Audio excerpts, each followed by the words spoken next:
Padrões internacionais e medidas antropométricas.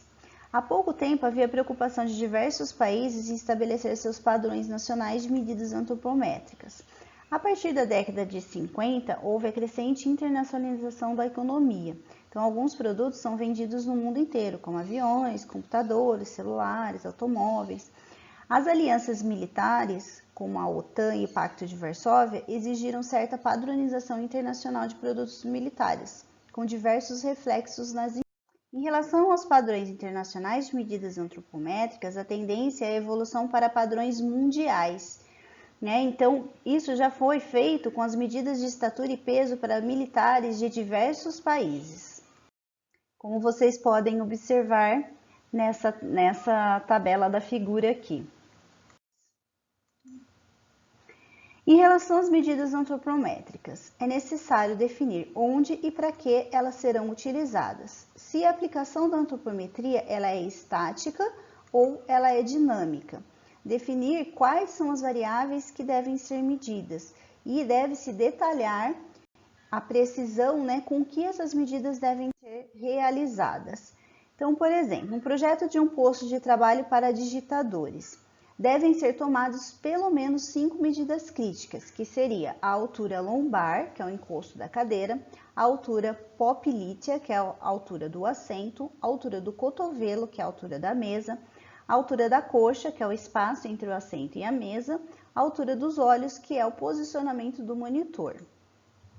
Podem ser insuficientes para outro tipo de postos de trabalho, como, por exemplo, de um desenhista, que pode trabalhar tanto sentado quanto em pé e inclinar a prancheta em diversos graus. Então, depende do que se deseja as medidas que serão tomadas num determinado estudo.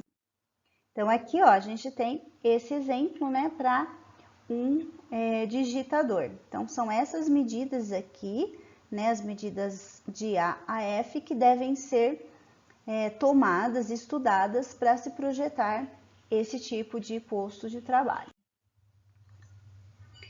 A antropometria estática é aquela em que as medidas se referem ao corpo parado ou com poucos movimentos. Ela deve ser aplicada ao projeto de objetos sem partes móveis ou com pouca mobilidade, então o mobiliário de uma maneira geral. A antropometria dinâmica, ela mede os alcances dos movimentos. Então, os alcances de cada parte do corpo são medidos mantendo-se o resto do corpo estático. A antropometria funcional, as medidas antropométricas são relacionadas com a execução de algumas tarefas específicas. Para cada medida ser efetuada, deve-se especificar claramente a localização, que é a indicação do ponto do corpo que é medido a partir de uma outra referência, por exemplo, um piso, um assento. A direção, que indica, por exemplo, se o comprimento do braço é medido na horizontal, na vertical ou em outra posição. E a postura, que indica a posição do corpo, se a medida vai ser realizada sentada, em pé ou em postura relaxada. E como que a gente escolhe o método de medida? Existem métodos diretos que envolvem leitura de instrumentos que entram em contato físico com o organismo. Então, para esse tipo de medida, usam-se réguas, trenas, fita métricas, esquadros, paquímetros, transferidores, balanças, dinamômetros, entre outros. Por exemplo, o dispositivo para medir o alcance do braço, ele é uma medida direta. E os métodos indiretos, que envolvem fotos do corpo ou partes dele contra uma malha quadriculada. E como que deve ser feita a seleção da amostra? Então, a amostra ela deve ser representativa do universo onde são aplicados os resultados. Devem ser determinadas as seguintes características: as biológicas, como sexo, idade, biotipo, deficiências físicas, e as adquiridas, como profissão, esportes, nível de renda. Então, todas essas características devem ser definidas quando se vai selecionar a amostra no qual serão realizadas as medidas.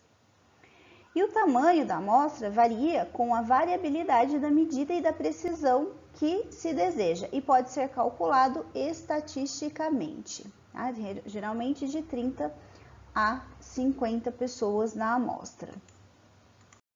Em relação às análises estatísticas, podemos dizer que as medidas antropométricas seguem uma distribuição normal ou uma distribuição de Gauss.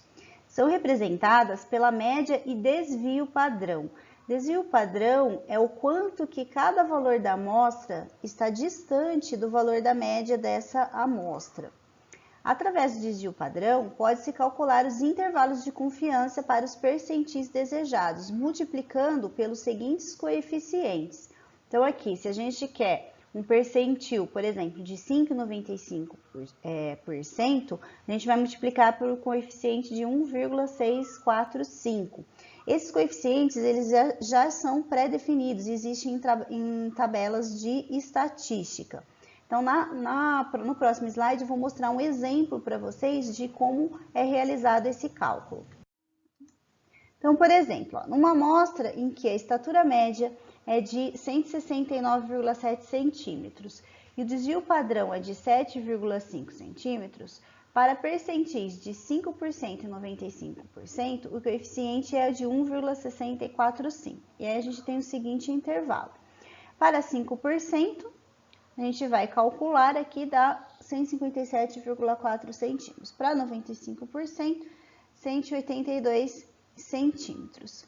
Então, o que significa? Que a probabilidade de 5% da população ter estatura abaixo de 157,4 centímetros e 5% acima de 100,82 centímetros. Então, o que significa isso? Isso aqui, pessoal, vocês aprendem em estatística. Então, existem equações para se calcular esse intervalo de confiança. Então, não se prendam isso agora. O importante é que vocês saibam o que significa isso. Então, ó, se eu utilizo esse percentil de 5 e 95%, o que vai acontecer? Eu vou projetar alguma coisa e eu quero utilizar esse percentil.